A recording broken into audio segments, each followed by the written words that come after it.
बिस्मिल्लाहिर्रहमानिर्रहीम। अस्सलाम वालेकुम स्टूडेंट्स, कैसे हैं जी आप सब लोग? ठीक ठाक हैं? लें जी, आस एजुकेशन के प्लेटफॉर्म से अब आपके साथ एक नए टॉपिक के साथ नई वीडियो में दोबारा से हाजिर हूं। लें जी, आज का हमारा टॉपिक क्या है जी? आइसोटॉप्स। बच्चों को बड़ा मसला रहता है जी इस टॉपिक में, आइसोटॉप्स क्या है भाई? एक बात पहले ही बता दूं, ये भी एटम्स ही होते हैं। एटम्स को ही आइसोटॉप्स हम कहते हैं, ये ज़हन में रखना। बस वो किस तरह के एटम्स हैं, आइए उसको डिस्कस करते हैं। देखिए जी, सबसे पहले मैंने एक बड़ी मुनासिब सी, बड़ी बेहतरीन सी, शॉर्ट सी डेफिनेशन लिख दी है। What are isotopes? Isotopes are different atoms of same element. सबसे पहली बात, एक ही एलिमेंट है, हमने पढ़ा हुआ है एलिमेंट क्या होता है? Group of same type of atoms.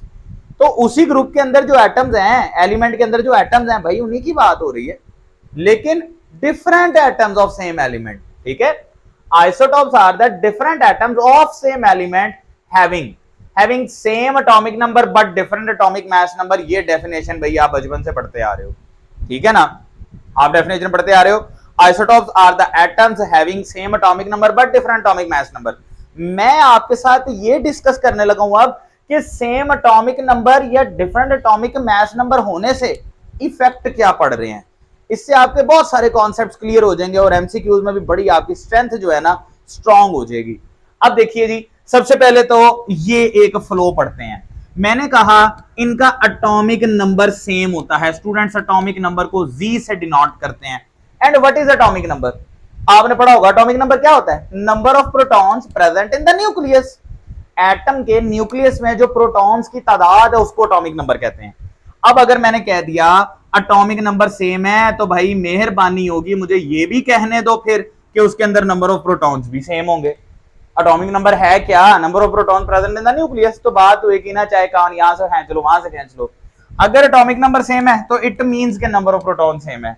एक और बात बेटा, ये जो मैंने लिखा ना एटम्स, मेरे दिल में एक बात थी वो तुम भी सुन लो, ये न्यूट्रल एटम्स होते हैं, ठीक है? अच्छा, अब कोई एटम न्यूट्रल कब होता है? When number of protons and number of electrons are equal, तब आपके पास वो एटम न्यूट्रल होगा। सो स्टूडेंट्स, अगर आइसोटॉप्स न्यूट्रल एटम्स हैं तो इट मींस उसके अंदर नंबर ऑफ प्रोटॉन्स जितने हैं तो नंबर ऑफ इलेक्ट्रॉन्स भी उतने ही होंगे, ठीक है? और अगर डिफरेंट एटम्स जो आइसोटॉप के, उन सब का अगर नंबर ऑफ प्रोटॉन सेम है तो इसका मतलब नंबर ऑफ इलेक्ट्रॉन्स भी सेम ही होंगे। ओके, अच्छा, अब आते हैं जरा इन इलेक्ट्रॉन्स की अरेंजमेंट पे। फॉर एग्जांपल अगर मैं कार्बन की बात करता हूं, कार्बन का एटॉमिक नंबर है स्टूडेंट्स 6, मतलब फिर इसके अंदर नंबर ऑफ इलेक्ट्रॉन भी 6 ही होंगे ना, अभी हमने पढ़ा है, क्योंकि न्यूट्रल एटम है।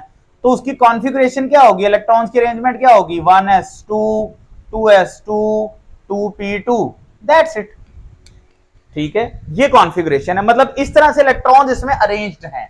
तो इसका मतलब अगर सारे आइसोटॉप्स के अंदर सेम नंबर ऑफ इलेक्ट्रॉन्स मौजूद हैं तो उनकी अरेंजमेंट भी सेम ही रहेगी स्टूडेंट्स, जिसको आप क्या कहते हैं? Electronic configuration. और भाई क्या होता है इलेक्ट्रॉनिक कॉन्फ़िगरेशन? द डिस्ट्रीब्यूशन या arrangement of electrons in the atom. तो ये देखो, अगर इलेक्ट्रॉन की तादाद चेंज नहीं हो रही तो अरेंजमेंट कैसे चेंज होगी भाई? इसलिए इलेक्ट्रॉनिक कॉन्फ़िगरेशन भी सेम रहती है। अगली बात सुन लो, इलेक्ट्रॉनिक कॉन्फ़िगरेशन पे ना एटम्स की केमिकल प्रॉपर्टीज डिपेंड कर रही होती हैं। हाँ, तो भाई अगर इलेक्ट्रॉनिक कॉन्फ़िगरेशन सेम रह रही है तो इसका मतलब इन सब की केमिकल प्रॉपर्टीज भी सेम रहेंगी, ठीक है? और एट द एंड एक आखिरी बात इसी हवाले से, हमारा जो पीरियोडिक टेबल है उसमें एलिमेंट्स को हमने एटॉमिक नंबर्स के हवाले से अरेंज किया हुआ है। ऐसे ही है increasing order of atomic number modern periodic law के मुताबिक।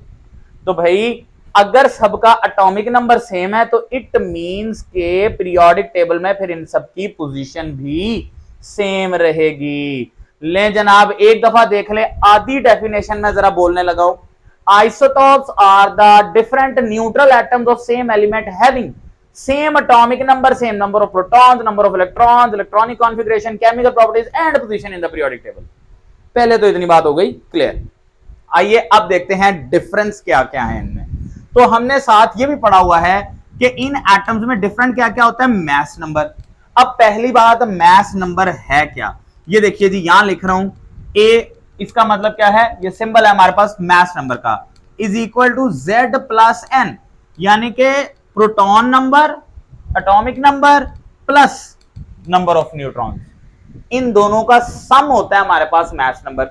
अब यहां पर हमने पढ़ा है स्टूडेंट्स कि मास नंबर जो है ना वो डिफरेंट है। अब पहले इससे पढ़ लिया कि एटॉमिक नंबर सेम रह रहा है, फिर भी मास नंबर में डिफरेंस है, तो वो किस वजह से होगा? इसका मतलब फिर इनमें नंबर ऑफ न्यूट्रॉन्स जो हैं वो चेंज हो रहे हैं। ठीक है, तो मास नंबर सेम है आपके पास, फिर सॉरी मास नंबर डिफरेंट है जिसके अंदर नंबर ऑफ प्रोटॉन सेम है, तो फिर अगर number of neutron he different होंगे जिसकी वजह से मास नंबर में डिफरेंस आ रहा है। सो स्टूडेंट्स इसमें ये डिफरेंट होते हैं। अच्छा, अब न्यूट्रॉन्स की वजह से उस पर फिर कौन सी प्रॉपर्टीज आती हैं, या मास चेंज होने की वजह से कौन सी properties? Physical properties. That is why कि इसकी फिजिकल प्रॉपर्टीज भी डिफरेंट होंगी। ओके, उन्हीं में एक हाफ लाइफ है या रेडियो एक्टिव प्रॉपर्टीज, ये सारी इनकी क्या रहती हैं स्टूडेंट्स? डिफरेंट रहती हैं। लें जी आखिरी दफा एक दफा ये कंप्लीट डेफिनेशन आप देख लीजिए। Isotopes are the different neutral atoms of same element having same atomic number and due to this same number of proton, electron, electronic configuration, chemical properties and position in the periodic table, as well as अगली बात अब हम क्या करेंगे? having different atomic mass number and due to difference in the mass numbers there would be different number of neutrons, different physical properties, different half life and at the end different radioactive properties। तो ये तो आपको समझ आ गया होगा students. इसके साथ ही मैं ये कुछ इंपॉर्टेंट एमसीक्यूज के लिए कुछ एलिमेंट्स आपको बता रहा हूं, इनके नंबर ऑफ आइसोटॉप्स। ऑक्सीजन के कितने आइसोटॉप्स होते हैं जी? 3। हाइड्रोजन के 3 होते हैं। आपने हाइड्रोजन के नाम भी सुने होंगे, प्रोटियम, ड्यूटेरियम, ट्रिटियम, ये इसके 3 आइसोटॉप्स हैं। कार्बन स्टूडेंट्स उसके भी 3 आइसोटॉप हैं। निकल के 5 होते हैं, कैल्शियम के 6 हैं, प्लेडियम के 6 है, कैडमियम के 9 हैं, टिन के 11 हैं, सिल्वर के 16 हैं, बाकी फ्लोरीन, आयोडीन, ऑरम यानी कि गोल्ड और एस आर्सेनिक को कहते हैं। ये जो आखिरी चारों एलिमेंट्स हैं ना स्टूडेंट्स, इनको हम कहते हैं मोनो आइसोटॉपिक एलिमेंट्स। मोनो का मतलब क्या होता है? मोनो का मतलब है 1। तो ये एंड वाले चारों ऐसे एलिमेंट्स हैं जिन सब का हमारे पास एक ही आइसोटोप होता है, इसलिए इनको हम मोनो आइसोटॉपिक एलिमेंट्स का नाम देते हैं। सो होप सो स्टूडेंट्स ये वीडियो आपको समझ आ गई होगी। इसमें हमने ये एमसीक्यूज भी देख लिए, शॉर्ट क्वेश्चन देख लिए, ये भी एमसीक्यू हो सकते हैं, तो इसको बहुत अच्छे से अब ध्यान में रखिएगा आइसोटॉप्स क्या होते हैं। नेक्स्ट वीडियो में मैं आपके साथ इन आइसोटॉप्स की आपस में रिलेटिव अबंडेंस पे बात करूंगा। तब तक के लिए अल्लाह हाफिज।